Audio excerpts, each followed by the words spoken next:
देख रहे हैं न्यूज हाट। मैं हूं आपके साथ इस पे सराफ। हमारे कार्यक्रम सत्ता, साजिश और सियासत में आप तमाम दर्शकों का बहुत बहुत स्वागत है। देखिए, आज भाजपा कार्यालय में एक अलग ही राजनीति, एक अलग ही तस्वीर हमें देखने को मिली है। आपको बता दें कि भाजपा कार्यालय में आज सिर्फ और सिर्फ टोपी हमें देखने को मिली है। ऐसा मैं क्यों कह रही हूँ, मैं आपको बताऊंगी। साथ ही हम आपको बता दें कि हम बात करने वाले हैं कि बांकीपुर से प्रत्याशी तय कर लिया गया है। कौन है वो प्रत्याशी, इस पर भी हम चर्चा करने वाले हैं। और आखिर दिलीप जायसवाल ने किसे कुत्ता कह दिया है, इस पर भी हम बात करेंगे। और हमारे साथ बात करने के लिए मौजूद है न्यूज हाट के managing editor Ajay Mishra sir, बहुत बहुत स्वागत है सर आपका। और वरिष्ठ संवाददाता सागर सर, बहुत बहुत स्वागत है सर आपका भी। सर, आखिर आज भाजपा कार्यालय में सिर्फ टोपी टोपी ही हमें क्यों देखने को मिले? बहुत जो है तो बड़ा अजीब नजारा आज दिखाई पड़ा है ना भाजपा कार्यालय में। जिस भाजपा कार्यालय में इक्के दुक्के टोपी वाले नजर आते थे, जिस टोपी से भाजपा को एलर्जी थी किसी समय में, नहीं वहाँ जो है सैकड़ों की संख्या में आज टोपी वाले नजर आए। जी सर। तो यह जो है जो भाजपा से परहेज करते थे टोपी वाले, वो आज वहाँ एकदम जमे हुए थे। तो इसका स्वाभाविक है। हाँ जी सर। यह जो है तो सियासत में सनसनी फैलाएगी और फैला भी दी। हाँ जी सर।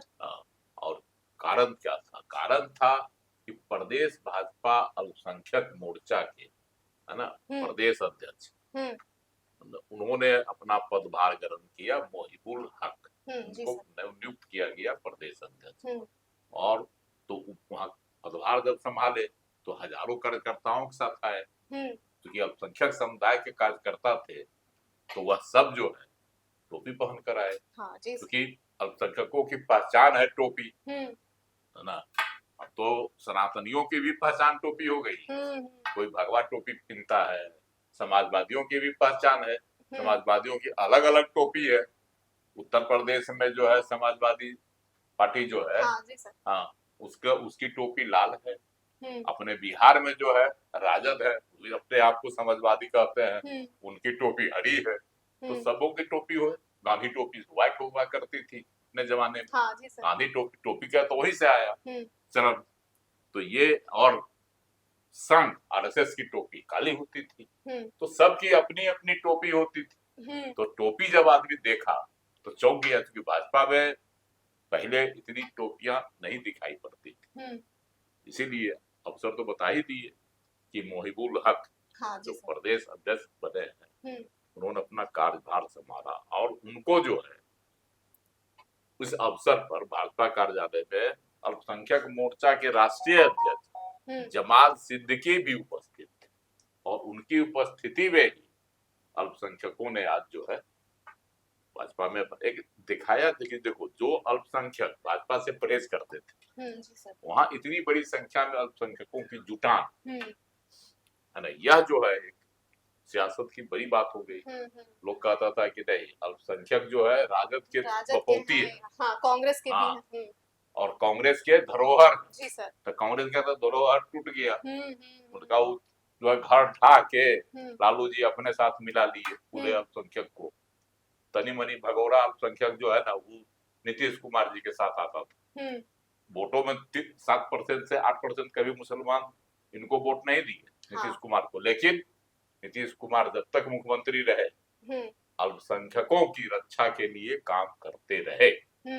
यह भी एकदम सर्व सत्य है। और भाजपा भी अल्पसंख्यकों का पूरा ख्याल रखती है। कोई भी सरकारी योजना होती है तो कहीं से भी अल्पसंख्यकों से भेदभाव नहीं किया जाता। यह सिर्फ बिहार में ही नहीं, उत्तर प्रदेश हो या पूरे राज्य देश हो, सभी राज्यों में यह कहीं कोई भेदभाव नहीं किया जाता। फिर भी अल्पसंख्यकों को भाजपा के खिलाफ डराया जाता है। तो उसी भय को आज जो है अल्पसंख्यक मोर्चा के जो प्रदेश अध्यक्ष बने मोहिबुल हक, उन्होंने यहाँ भारी जुटान करके यह दिखा दिया कि देखिए, भाजपा भी अल्पसंख्यकों की हितैषी पार्टी है। जी सर, आप क्या कुछ कहना चाहेंगे सागर जी? हम बिल्कुल, देखिए, इस मामले में हम लोग इसी तरह से देखते हैं कि जो भाजपा, जो कि सम्राट चौधरी जब मुख्यमंत्री बने थे और एक ही 2 दिन हुआ था, तो एक अल्पसंख्यक समाज का आदमी जो है उनसे आया मिलने के लिए और टोपी पहनाने लगा उनको। तो सम्राट जी उनसे टोपी लिए और धीरे से अपने सहयोगी को पकड़ा दिए, नहीं पहने टोपी। हाँ जी सर। एनडीए के अगर आप देखें तो चिराग पासवान भी टोपी नहीं पहनते, भाजपा के कोई नेता तो नहीं ही पहनते। तो टोपी से दिक्कत तो है ही है, क्योंकि टोपी वाले जो है वो राजद के कोर वोटर कहे जाते हैं। लेकिन देखिए जब से सम्राट चौधरी मुख्यमंत्री बने हैं ना, तो कुशवाहा नया वोट बैंक है भाजपा के लिए, वो बड़ा एग्रेशन से अब देखिए भरत तिवारी ही मामले या कोई भी मामला हो रहा है तो सम्राट चौधरी की छाप बनकर कुशवाहा समाज के लोग खड़े हो जा रहे हैं। तो एक नया वोट बैंक भाजपा के साथ जुड़ रहा है। कुछ मात्रा में यादव समाज भी आप कह सकते हैं कि जुड़ रहा है, लेकिन मुसलमान समाज ही जो था वो भाजपा से अलग था। नीतीश जी के थोड़ा थोड़ा साथ था, लेकिन अब भाजपा जो है ना इस तरीके से रणनीति बना रही है कि लालू यादव को चारों खाने चित कर दिया जाए। एक तो आवाज से उनको निकाला ही जा रहा है, तो अब भाजपा की रणनीति है कि जो माई समीकरण है एम और वाई, मुस्लिम और यादव, तो यादव तो बहुत ज्यादा टूटने की स्थिति में नहीं है, तो मुसलमानों को, पसमांडा मुसलमानों के बारे में देखिए प्रधानमंत्री ने भी कहा, पसमांडा मुसलमानों के लिए बहुत सारी योजनाएं भी लेकर भारत सरकार लेकर आई। तो पसमांडा समाज के मुसलमानों को भाजपा अपने तरफ आकर्षित कर उन पर फोकस कर रही है कि वो मुस्लिम समाज के लोग अगर टूटकर भाजपा के साथ आकर मिल जाते हैं तो भाजपा के लिए बहुत बड़ी बात होगी, क्योंकि ये समाज हमेशा से राजद का कोर वोटर रहा। तो उसी की तैयारी में आज भारतीय जनता पार्टी के प्रदेश कार्यालय में केवल टोपी ही टोपी दिख रहा था, है ना। हालांकि प्रदेश अध्यक्ष मौजूद नहीं थे और बड़े चेहरे दूर रहे उस कार्यक्रम से, बावजूद इसके बड़ी संख्या में मुसलमान समाज के लोग वहां पर पहुंचे थे। भारत माता के जय के नारे भी लग रहे थे। तो इससे आप समझ सकते हैं कि भाजपा अब बदल रही है। तो क्या इसको हम एक बड़ा संकेत की तरह देख सकते हैं जो आगे आने वाले चुनाव में हमें देखने को मिल सकता है, एक अलग राजनीतिक समीकरण की तरह? देखिए बंगाल चुनाव हम लोग कवर करने गए थे, आपको याद होगा, और बंगाल में हम लोग सबसे ज्यादा कवर किए थे भवानीपुर का एरिया। तो भवानीपुर क्यों फेमस था ना कि वहां उसको कहते हैं मिनी हिंदुस्तान। सब जाति समुदाय के लोग वहां पर रहते हैं और मुसलमानों की भी संख्या अच्छी खासी है। हिंदू अधिकारी जब रामनवमी की शोभा यात्रा लेकर निकल रहे थे तो उस रामनवमी के शोभा यात्रा में मुस्लिम समाज के लोग टोपी पहनकर भारत माता की जय, वंदे मातरम के नारे लगा रहे थे, भगवान श्री राम का जय जयकार कर रहे थे जी। ठीक है ना। तो भाजपा अब संदेश देना चाह रही है कि जो नारा ये है सबका साथ सबका विश्वास, सबका साथ सबका विकास, तो सबका साथ सबका विकास सबका विश्वास, तो उस नारे को अब चरितार्थ किया जा रहा है। बंगाल में भी देखा और अब भाजपा कार्यालय में भी हम लोग को दिखाई दिया है। तो वोट बैंक बनने में समय तो लगेगा, लेकिन ये शुरुआत इसे मान सकते हैं। सर अगर अल्पसंख्यक मुसलमान जो है अगर वो छटक जाते हैं तो फिर राजद और महागठबंधन फिर आगे की इन लोग की राजनीतिक समीकरण किस तरीके से बदल सकती है? देखो भाजपा क्या पहले भी नेता रहे हैं भाजपा में, ऐसा नहीं है ना, बहुत सारे नेता अभी भी हैं। लेकिन बिहार में जो है ना यह पहली बार हुआ इतने संख्या में।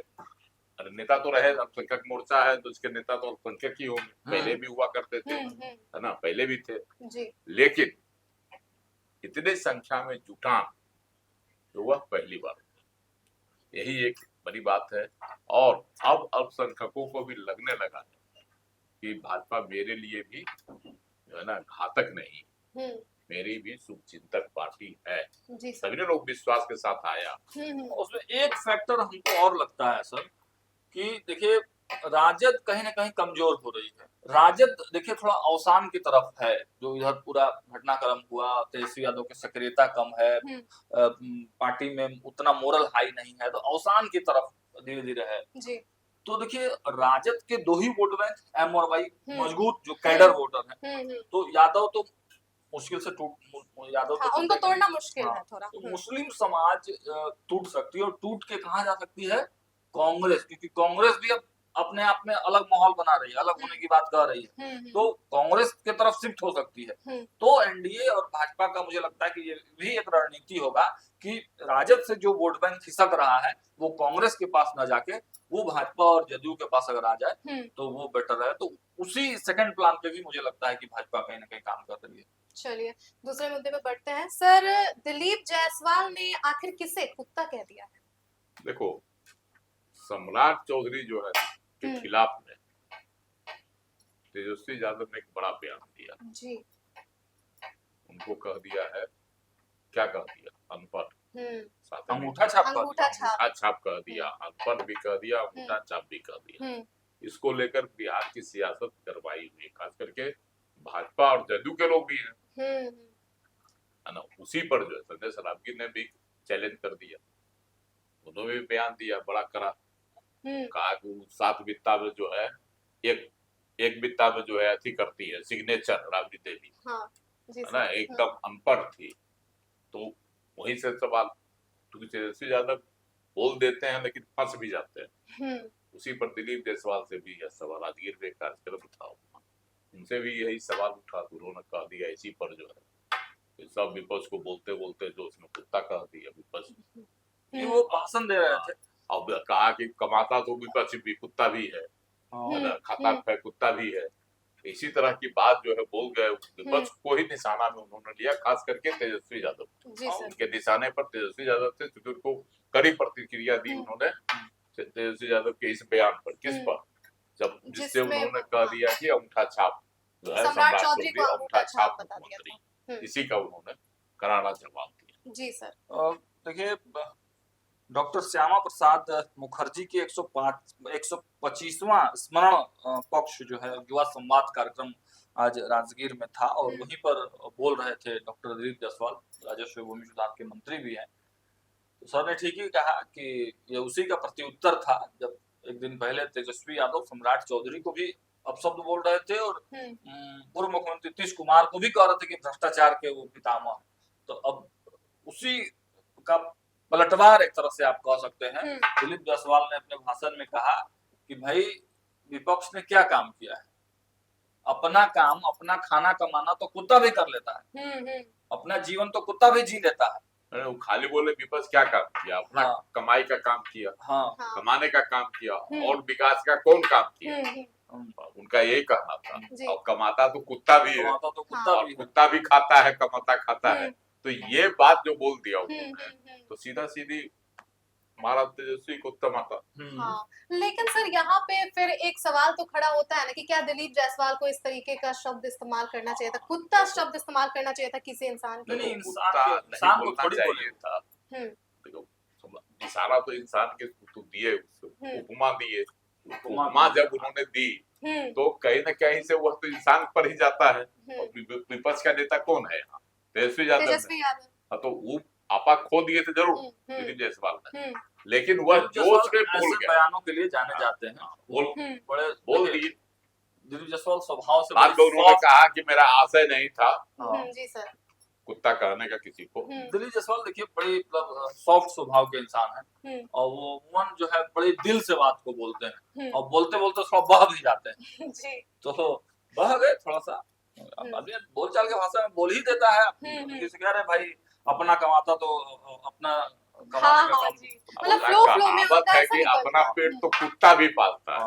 उनको ऐसे कह के बोलना चाहिए था, लेकिन सीधे लाठी जो होता है कपार पर मारने वाला काम किया तो ही हुआ। जी सर, चलिए अब बात करते हैं बांकीपुर सीट की, इस वक्त जो सबसे ज्यादा हॉट सीट बनी हुई है। सर वहां से किस प्रत्याशी को उतार दिया गया, किस प्रत्याशी का सबसे ज्यादा चर्चा में बनी हुई है, वो कौन है? बांकीपुर विधानसभा क्षेत्र में उपचुनाव होना है, क्योंकि पहले यहाँ से विधायक थे नितिन नबी, वो राज्यसभा के मेंबर हो गए और भाजपा के राष्ट्रीय अध्यक्ष भी हो गए, तो यह सीट खाली। यहाँ उपचुनाव होना, हालांकि अभी तिथि घोषित नहीं हुई है, लेकिन 6 महीना के अंदर चुनाव होना। अब 6 महीना होने में 2 महीना की देरी है, 3 महीने की, तो इसी अवधि में चुनाव होगी, उपचुनाव होना। तो उपचुनाव के लिए तो प्रत्याशी कौन होगा? तो प्रशांत किशोर जन स्वराज के सर्वे सर्वा। कभी कहते हैं कि यहाँ भाजपा को गढ़ को तोड़ देना है ना, कभी कहते हैं कि जरूरत पड़ा तो हम भी चुनाव लड़ेंगे। हाँ। सीधा नाम नहीं लेते हैं, लेकिन टेढ़ी मतलब जो तक घुमा कर जो है नाक जैसे लोग पकड़ता है उसे वो पकड़ते हैं तो संकेत देते हैं कि हम भी लड़ सकते हैं, नहीं तो दमदार प्रत्याशी उतारेंगे, किसको उतारेंगे, ये भी है। इधर भाजपा की भी तलाश चल रही है कि नितिन नवीन के गढ़ में ऐसा प्रत्याशी दिया जाए उपचुनाव में जो इस गढ़ को सुरक्षित रख सके। इसके लिए भी प्रत्याशी के बहुत सारे नामों की चर्चा भी हो रही है, लेकिन आधिकारिक तौर पर अभी घोषणा नहीं हुई है। और इधर राजद और कांग्रेस में जो है मचा हुआ है घमासान। राजद कहता है हम देंगे अपना प्रत्याशी, कांग्रेस इस फेरा में कि आपको सीट छोड़ दे। इधर भी चल रहा है अभी, इसलिए इधर भी गहमागहमी है। अब एक प्रत्याशी का नाम इसी बीच में घोषित हो गया। हाँ, जी सर। वह है बीना मानवी। बीना मानवी सोशल कार्यकर्ता है ना, महिलाओं की समस्याओं को उठाते रहते हैं और महिलाओं के हक के लिए है ना लड़ती रहती, सब कुछ सही, तो लड़ेगी निर्दलीय, ये तो है नहीं। जी सर। उनको जो है तेज प्रताप यादव ने अपनी पार्टी JJD जनशक्ति जनता दल उसमें शामिल कर लिया और यह भी कह दिया तेज प्रताप यादव ने वह बांकीपुर से संभावित उम्मीदवार होंगी पार्टी की। तो अब संभावना है, संभावित करने का मतलब हो गया शुरुआत। इधर जो है प्रशांत किशोर भी बांकीपुर में घूम घूम कर मीटिंग सभा कर रहे हैं, लोगों को कह रहे हैं कि यहाँ से जिताइएगा तो केंद्र में सबक जाएगा। मतलब मोदी जी को चैलेंज कर रहा है बांकीपुर से, है ना। पिछले चुनाव में भी बहुत चैलेंज किए थे विधानसभा चुनाव में, कहाँ चले गए, एगो नहीं जीता, एक भी सीट नहीं जीत पाया। देखो इस बार कहीं बांकीपुर से खाता खोले तो उनके लिए भाग्यशाली हो बांकीपुर विधानसभा सीट। जी सर। तो देखें उस पूरा जोर लगाए हुए हैं, लेकिन आगे क्या बताएगा उसका नतीजा बताएगा। जी सर। तो इसी तरह से है, बीना मानवी तो घोषित हो गई, अब ये चुनाव लड़ेगी, महिलाओं का समस्या उठाएंगी बांकीपुर क्षेत्र से। पार्टी है इनका बड़ा गड़बड़ घोटाला वाला। हाँ, जनशक्ति जनता दल। शक्ति जनता दल जिसके जो सर्वे सर्वा है वो विधानसभा चुनाव लड़े थे, एक को नहीं जीत पाए थे और पटिया टूट। अभी फिलहाल इतना ज्यादा विवादों में भी घिरे हुए हैं तेज प्रताप यादव, आप क्या कुछ कहेंगे? देखिए बीना मानवी पहले कैंडिडेट नहीं है। आपको याद होगा कि पिछले बार जो लड़ी थी वो RJD से रेखा गुप्ता वही कैंडिडेट जो है वो फिर से होने जा रही हैं, जो खबर है। और जब हमने उनसे बात किया था पटना में कार्यक्रम था RJD का, तो उसमें भी वो बोली थी कि हम ही हैं। हालांकि अभी तक टिकट उनका कंफर्म नहीं हुआ है, पार्टी की तरफ से नहीं घोषित हुआ। ये तो तेज प्रताप ने तो कह दिया कि ही लड़ेगी। लेकिन अब देखिए बीना मानवी की आप बात कीजिएगा तो कुछ दिन पहले अभी जब तेजस्वी यादव आए थे, वो किसी पार्टी उटी में बेसिकली बहुत ज्यादा दिन तक टिकती नहीं। अभी तेजस्वी यादव कुछ दिन पहले आए थे तो वहां चल गई थी कि भैया हमको टिकट दे दीजिए, टिकट दे दीजिए। मतलब राजद के पास चली गई। हाँ, तेजस्वी यादव के पास गई थी। राजद के टिकट से चुनाव लड़ने के लिए। तो तेजस्वी यादव उनको भाव नहीं दिए, मिले थे नहीं, तब वो चली गई उनके बड़े भाई के पास। तो उनके पास भी खाली है, ऊपर से नीचे तक सब पोस्ट भी खाली है, सब सीट भी खाली है उनके पास। तो दे दिया गया उनको। वहां पर मजबूत अगर लड़ाई लड़ रहा है अगर कोई, तो जनसुराज लड़ रहा है, वाकई लड़ रहा है। अगर वो टक्कर दे सकता है भाजपा नहीं, टक्कर किस स्थिति में दे सकता है? जब कैंडिडेट प्रशांत किशोर होंगे। वहां पे जो आम लोगों का जो फीडबैक आ रहा है कि अगर प्रशांत किशोर खुद चुनाव लड़ जाते हैं तब वहां थोड़ी फाइट हो सकती है। लेकिन अगर प्रशांत किशोर नहीं लड़ते हैं, कोई और लड़ता है तो बहुत, क्योंकि वो भाजपा का बहुत गढ़ वाला है, बहुत मजबूत सीट है, राष्ट्रीय अध्यक्ष की सीट है, भाजपा एड़ी से चोटी की जोर लगा देगी। और कार्यकर्ता बेस्ड पार्टी है भाजपा के, हर मंडल के हर बूथ पर वहां पर भाजपा का कमेटी बना हुआ है। तो इतना आसान नहीं है भाजपा को हरा देना। और बीना मानवी बहुत कुछ फैक्टर हमको नहीं दिखती है ना। ठीक है, मतलब टक्कर नहीं दे पाएंगे, उसी टक्कर तो नहीं ही दे पाएंगी, लेकिन हाँ उसी क्षेत्र से है, महिला है, बोलने वाली महिला है, जुझारू महिला है, लड़ाकू महिला है, तो असर तो पड़ेगा उनके इस कैंपेन जब वो उतरेंगी, तेज प्रताप भी उतरेंगे तो अंतर तो पड़ेगा। लेकिन फैक्टर मुझे लगता है कि बीना मानवी नहीं होंगे। फैक्टर वहां पर अगर जनसुराज से प्रशांत किशोर लड़ते हैं तो प्रशांत किशोर और भाजपा के कैंडिडेट में टक्कर हो सकती है। जी। तो आप समझ ही गए होंगे, हम बात कर रहे थे कि भाजपा कार्यालय से एक अलग ही तस्वीर हमें देखने को मिली है। जितने भी अल्पसंख्यक कार्यकर्ता थे, मुस्लिम कार्यकर्ता थे, वो सभी टोपी पहनकर बैठे हुए थे कार्यालय में और एक अलग ही राजनीतिक संदेश जो है वो लोगों तक पहुंची है। इसी के साथ हम बात कर रहे थे कि दिलीप जायसवाल ने विपक्ष को कुत्ता कह दिया है और उन्होंने कुत्ता क्यों कहा, इस पर हम बात कर रहे थे। और साथ ही हम आपको बता दें कि हम बात कर रहे थे कि जनशक्ति जनता दल से बीना मानवी बांकीपुर सीट से चुनाव लड़ने वाली है, तो क्या वो टक्कर दे पाएंगी या नहीं दे पाएंगी, इस पर हम मंथन कर रहे थे। तो आपको कैसा लगा हमारा ये कार्यक्रम? आप अपनी राय हमें कमेंट सेक्शन में जरूर से बता सकते हैं। फिलहाल के लिए दीजिएगा इजाजत, आप देखते रहिए न्यूज हाट। बहुत बहुत धन्यवाद।